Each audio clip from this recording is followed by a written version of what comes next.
안녕하세요, 여러분. 남몰래 듣는 이야기에 오신 것을 환영합니다. 저는 여러분의 이야기 친구 정미숙입니다. 오늘도 차 한 잔의 여유와 함께 누구에게도 말하지 못했던 한 사람의 진솔한 이야기를 들려드리겠습니다. 바쁜 일상 속에서 잠시 멈춰서서 한 사람의 인생 이야기에 귀 기울여 보는 시간. 그 시간이 여러분께 작은 위로가 되길 바랍니다. 오늘의 이야기는 남편이나 몰래 집을 팔았습니다.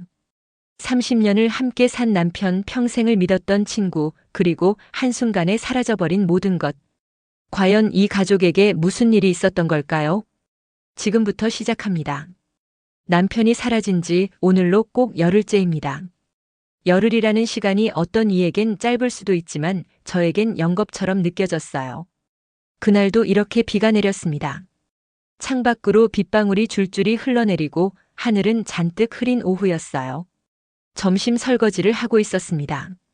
남편은 아침 일찍 어디론가 나갔고 저는 오후 근무를 앞두고 서둘러 집안일을 하고 있었죠.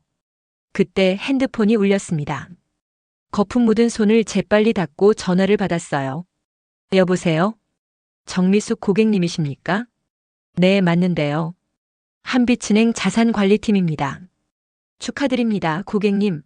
고객님 계좌로 매매 대금 2억 3천만 원이 방금 입금 완료되었습니다. 그 순간 시간이 멈춘 것 같았어요. 손에서 젖은 그릇이 미끄러져 내려갔습니다. 와장창.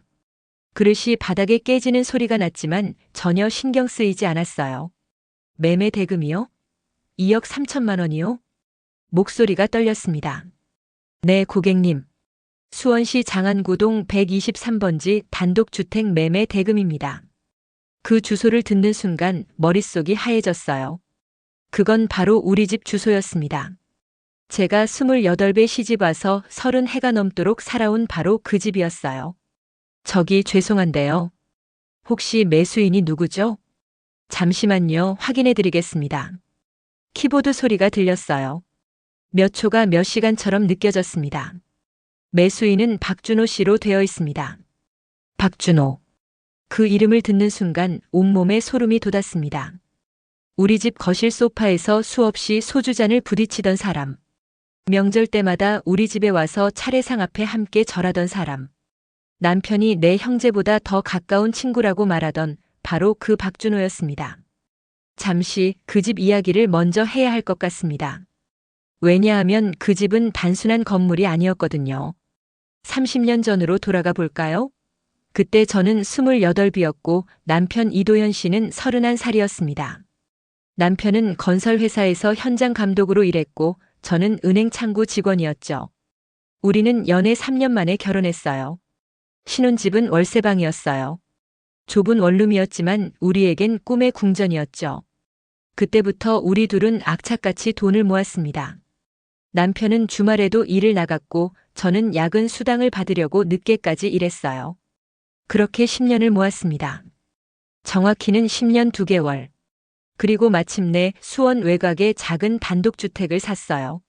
낡고 오래된 집이었지만 마당도 있고 방도 2개나 되는 집이었습니다. 등기를 마치고 집 열쇠를 받던 날 남편이 말했어요. 여보, 드디어 우리 집이 생겼어. 이 집에서 애들 셋은 낳아야지. 남편의 목소리가 들뜨고 기뻤던 게 아직도 생생합니다. 그 집에서 우리는 딸 둘을 낳아 키웠습니다. 첫째 지은이가 태어나던 날 남편이 병원 복도에서 울먹이던 모습, 현관문에 등을 기대고 아이의 키를 재던 일, 둘째 서연이가 처음으로 자전거를 타던 날 마당에서 넘어져 무릎이 까졌지만 다시 일어나 웃던 모습, 거실 소파에서 네 식구가 옹기종기 모여 TV를 보던 저녁 시간들. 그 모든 순간들이 그 집 안에 있었습니다. 장독대에는 시어머니가 돌아가시기 전에 담가주신 된장이 아직도 남아 있었어요. 그런 집이었어요. 돈으로 살 수 없는 추억으로 가득한 우리 가족의 역사가 새겨진 집이었습니다. 그래서 더 믿을 수가 없었던 겁니다. 남편이 그 집을, 제 이름으로 된 그 집을 나 몰래 팔았다는 사실이. 은행에서 전화를 받은 그날 밤. 저는 마트 일도 가지 않았습니다. 그저 거실 소파에 앉아서 남편이 돌아오기만 기다렸습니다. 시계를 보니 오후 7시, 8시가 됐습니다. 9시, 10시. 밤 10시가 넘어서야 현관문이 열리는 소리가 들렸습니다. 왔어? 밤늦게 어디 갔다 와? 남편의 목소리는 평소처럼 태연했어요. 밥은 먹었어? 저는 아무 대답 없이 은행에서 받은 문자 메시지를 남편 앞에 내밀었습니다. 이게 뭐야? 남편의 얼굴이 순간 하얗게 질렸습니다. 입술이 파르르 떨렸어요. 나중에 얘기하자. 나중에요? 지금 우리 집이 팔렸는데 나중에요? 남편은 아무 대답도 하지 않고 침실로 들어가 버렸습니다. 쾅, 문 닫히는 소리가 집안에 울렸어요. 그날 밤 저는 한숨도 자지 못했습니다. 천장을 멍하니 바라보며 온갖 생각이 다 들었어요. 새벽 4시쯤 됐을 때였습니다. 남편의 고른 숨소리가 들렸어요. 깊이 잠든 것 같았습니다. 저는 조심스럽게 침대에서 일어났습니다. 발소리를 죽이며 거실로 나가 남편의 서류 가방을 조심스럽게 열었어요. 손이 떨렸습니다. 결혼 30년 만에 처음으로 남편 물건을 몰래 뒤지는 거였으니까요. 서류 가방 안에는 여러 종이들이 들어 있었습니다. 그리고 찾았습니다. 부동산 등기 서류, 매도인 이도현, 매수인 박준호, 매매 대금 2억 3천만 원. 거기엔 제 도장도 선명하게 찍혀 있었어요. 하지만 저는 그 서류에 도장을 찍은 적이 없습니다. 그 순간 깨달았습니다. 남편이 제 도장을 몰래 가져다 썼다는 것을. 눈물이 주르륵 흘러내렸습니다. 서류를 넘기다가 또 다른 종이가 바닥에 떨어졌습니다. 차용증이었어요. 차용인 이도현, 채권자 박준호, 금액 5천만 원. 이유는 공사 현장 사고 배상금. 날짜를 보니 작년 7월 15일이었습니다. 작년 7월, 그때 무슨 일이 있었더라? 작년 여름은 유난히 더웠습니다. 남편은 그때 수원 근처 주택 인테리어 일을 맡았었습니다. 큰일 아니야. 한 달이면 끝나. 남편은 웃으며 그렇게 말했어요. 하지만 일을 시작한 지 일주일쯤 됐을 때 남편이 손가락을 다쳐서 돌아왔어요. 어머, 왜 이래? 많이 다쳤어? 괜찮아, 괜찮아. 그냥 살짝 베인 거야. 남편은 웃으며 말했지만 얼굴이 창백했어요. 결국 병원에 갔고 열흘을 입원했습니다. 그때부터였습니다. 남편이 전화를 자주 받기 시작한 게 여보, 누구한테 전화 받았어? 아, 그냥 옛날 현장 동료. 별일 아니야. 통화할 때면 항상 밖으로 나가고 저녁엔 평소보다 늦게 들어왔습니다. 그때는 그러려니 했습니다. 남편을 믿었으니까요. 하지만 지금 생각해보면 그때부터였던 거예요. 남편이 박준호에게 돈을 빌린 것도 우리 집이 위험해진 것도. 박준호라는 사람. 그는 대체 누구일까요? 박준호는 남편의 군대 동기였습니다. 전역 후에도 계속 연락하며 지냈죠. 처음 그 사람을 만난 건 제가 남편과 결혼하기 전이었어요. 야, 도연아. 이게 그 여자친구야? 와, 사진보다 훨씬 예쁘네. 첫인상은 나쁘지 않았습니다. 밝고 털털하고 의리 있어 보였거든요. 결혼식 때는 주례를 서줬어요. 도연아, 미숙 씨, 평생 행복하게 살아라. 내가 항상 옆에서 지켜줄게. 그 후로 박준호는 정말 우리 가족의 일부처럼 지냈어요. 명절 때면 늘 우리 집에 왔습니다. 우리 딸들도 박준호를 좋아했어요. 준호 삼촌이라고 부르며 따랐죠. 준호는 정말 좋은 사람이야. 우리한테 가족 같은 존재지. 남편은 늘 그렇게 말했습니다. 하지만 우리는 몰랐어요. 그 사람의 진짜 얼굴을. 5년 전부터 박준호는 수원 외곽에서 작은 부동산을 운영했습니다. 나중에 알게 됐습니다. 그 부동산이 문제가 많았다는 걸. 허위 매물로 손님을 끌고 이중계약을 하고 소송도 여러 건 걸려 있었다는 걸. 새벽에 서류를 발견한 그날. 저는 남편이 깰 때까지 거실 소파에서 기다렸습니다. 오전 7시. 침실 문이 열리는 소리가 들렸습니다. 일찍 일어났네? 남편이 놀란 표정으로 물었어요. 저는 대답 없이 식탁 위에 펼쳐놓은 서류들을 가리켰습니다. 남편의 얼굴이 순간 하얗게 변했습니다. 앉으세요. 저는 차분하게 말했습니다. 30년 결혼 생활에서 남편에게 존댓말을 쓴 건 그때가 처음이었어요. 설명해 주세요. 이게 다 무슨 일인지. 남편은 한참을 침묵했습니다. 그러더니 천천히 입을 열었어요. 미안해. 정말 미안해. 남편의 고백이 시작됐습니다. 작년에 현장 사고가 났었잖아. 그게 내 실수였어. 내가 안전수칙을 제대로 안 지켜서 현장 인부 한 분이 크게 다쳤어. 그분이 허리를 심하게 다치셔서 병원비랑 합의금으로 5천만 원이 필요했어. 근데 우리한텐 그런 돈이 없잖아. 사실이었습니다. 큰딸이 대학원에 다니고 둘째가 대학 마지막 학년이었거든요. 그래서 준호한테 빌렸어. 준호가 이자도 안 받고 빌려준다고 했거든. 그냥 차용증만 쓰라고 했어. 처음에는 고마웠어. 근데 석 달 전부터 달라졌어. 준호가 갑자기 돈을 당장 갚으라고 하더라고. 그것도 이자 포함해서 7천만 원을. 차용증을 다시 보니까 이자 연 15%라고 작은 글씨로 적혀 있더라고. 내가 제대로 안 읽고 도장을 찍은 거야. 그래서 집을 판 거예요. 준호가 제안을 했어. 집을 자기 명의로 잠깐만 넘기면 대출을 받아서 빚을 정리해 주겠다고. 그리고 1년 후에 다시 우리 명의로 돌려준다고. 그걸 믿었어요? 준호를 30년 넘게 알았잖아. 그 친구가 설마 날 속일까 싶었어. 그 말을 듣는 순간 화가 나면서도 가슴이 미어졌습니다. 남편도 속은 거였으니까요. 다음 날 아침 저는 결심했습니다. 직접 박준호를 만나러 가기로. 버스를 2번 갈아타고 1시간을 달려 도착한 곳. 낡은 2층 건물에 준호 부동산이라는 간판이 달려 있었습니다. 심호흡을 한번 크게 하고 문을 열었습니다. 좁은 사무실. 담배 냄새가 진동했어요. 그리고 그곳에 박준호가 앉아 있었습니다. 어머, 형수님? 어쩐 일이세요?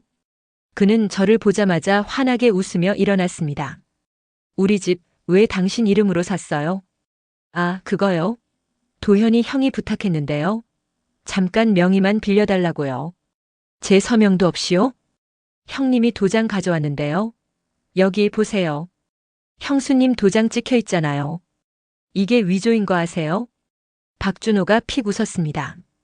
증거 있으세요? 저는 친구 부탁을 들어준 것뿐이에요. 차용증도 있고 법적으로 아무 문제 없어요. 이 사람은 친구가 아니었습니다. 우리 가족의 등에 칼을 꽂은 사기꾼이었죠. 부동산을 나와 근처 카페로 들어갔습니다. 아메리카노 한 잔을 시키고 구석 자리에 앉았어요. 그때였습니다. 옆 테이블에서 두 사람이 대화하는 소리가 들렸어요. 야, 준호 부동산 또 사고 쳤대. 이번엔 친구 집을 가로챘대. 명의 신탁 방식으로. 저는 자리에서 벌떡 일어나 그 두 사람에게 다가갔습니다. 그렇게 저는 작년에 박준호한테 당한 피해자의 연락처를 알아냈습니다. 그날 오후 50대 남성을 만났어요. 저도 박준호랑 친구였어요. 고등학교 동창이었죠. 돈을 빌렸는데 이자가 눈덩이처럼 불어났죠. 결국 집을 빼앗겼어요. 증거 모아서 고소했지만 그 과정에서 제 가족이 다 흩어졌습니다. 그 사람 상습범이에요. 증거 있으면 고소하세요. 늦기 전에. 저처럼 가족까지 잃지 마세요. 그때 제 핸드폰이 울렸습니다. 남편이었어요. 미수가 어디야? 남편의 목소리가 심하게 떨리고 있었습니다. 왜? 무슨 일 있어? 준호가 방금 집에 다녀갔어.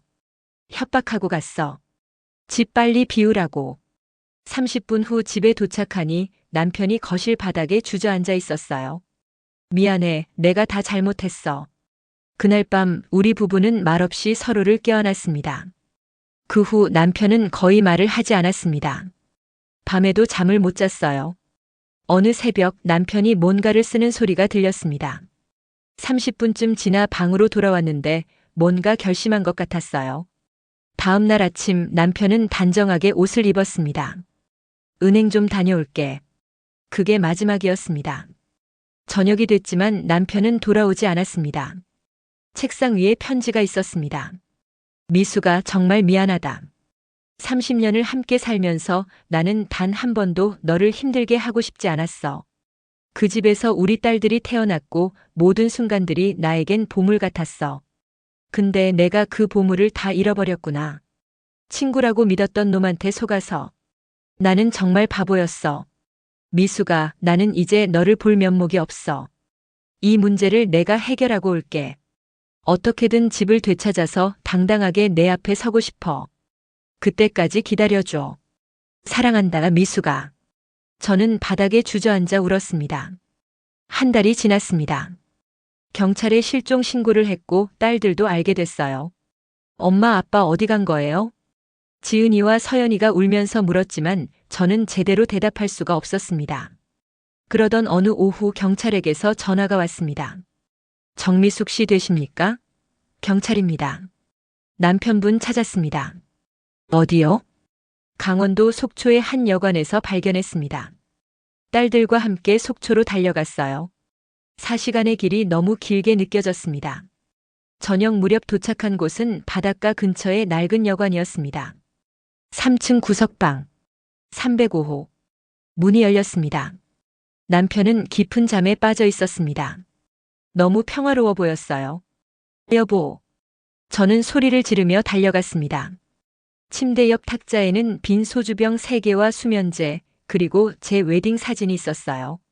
남편은 그 사진을 가슴에 안고 마지막 순간을 보냈던 겁니다. 아빠, 아빠. 딸들이 울부짖었습니다. 저는 말이 나오지 않았어요. 장례식 마지막 날 형사가 찾아왔습니다. 고인께서 박준호와 만나서 심하게 다툰 기록이 있습니다. 그리고 그 대화를 녹음하셨더군요. 녹음이 재생됐습니다. 준호야, 제발 집만 돌려줘. 내가 분할로라도 갚을게. 형님, 안 돼요. 법적으론 문제 없어요. 30년 친구였잖아. 어떻게 이럴 수 있어? 형님, 세상이 원래 그래요. 돈 앞에선 다 소용없어요. 이 녹음으로 고소할 수 있습니다. 고인께서 마지막으로 남기신 증거입니다. 6개월 후 재판이 열렸습니다. 법정에 남편의 녹음이 울려 퍼졌고 저는 눈물을 흘렸습니다. 판결이 나왔습니다. 피고인 박준호에게 사기죄, 횡령죄로 징역 5년을 선고한다. 피해자에게 부당이득금 2억 3천만 원과 위자료 5천만 원을 배상하라. 집이 다시 제 명의로 돌아왔습니다. 하지만 전 기쁘지 않았어요. 남편은 돌아오지 않으니까요. 1년이 지났습니다. 저는 다시 그 집에서 살고 있어요. 남편의 옷은 아직 옷장에 걸려 있고 면도기도 그대로예요. 저는 아무것도 치우지 못했습니다. 요즘 저는 마당에 꽃을 심어요. 장미, 채송화, 봉선화. 남편이 은퇴하면 꽃 좀 심어볼까 했던 말이 기억나서요. 여보, 봐. 꽃 폈어. 가끔 혼잣말을 합니다. 남편이 들어줄 것 같아서요. 어느 날 박준호에게서 편지가 왔습니다. 교도소에서 보낸 편지였어요. 형수님, 매일 후회하며 살고 있습니다. 도현이 형을 죽음으로 내몰았습니다. 평생 후회하며 살겠습니다. 며칠 후 저는 교도소로 면회를 갔습니다. 이제 다 지난 일이에요. 당신도 열심히 반성하고 다시 시작하세요. 형수님, 감사합니다. 저는 일어섰습니다. 안녕히 계세요. 이제 저는 조금씩 일상을 되찾아가고 있습니다. 복지관에서 자원봉사도 하고 딸들도 자주 찾아와요. 저는 남편을 미워하지 않습니다. 사랑했던 만큼 용서하기로 했으니까요. 그리고 알게 됐습니다. 인생에서 가장 중요한 건 집도 돈도 아니라는 걸. 함께했던 시간, 서로를 아꼈던 마음, 그 추억들이야말로 진짜 보물이라는 걸. 이상 남몰래 듣는 이야기였습니다. 여러분도 혹시 가족에게 숨기고 있는 비밀은 없으신가요? 작은 거짓말 하나가 때로는 한 가정을 무너뜨릴 수도 있습니다. 오늘 집에 돌아가시면 사랑하는 사람에게 한마디 해보세요. 고마워요. 사랑해요. 그 한마디가 여러분의 가정을 지키는 힘이 될 거예요. 다음 시간에는 더 재미있는 이야기로 찾아오겠습니다. 구독과 좋아요는 큰 힘이 됩니다. 시청해주셔서 감사합니다. 여러분의 오늘도 평안하시길 바랍니다.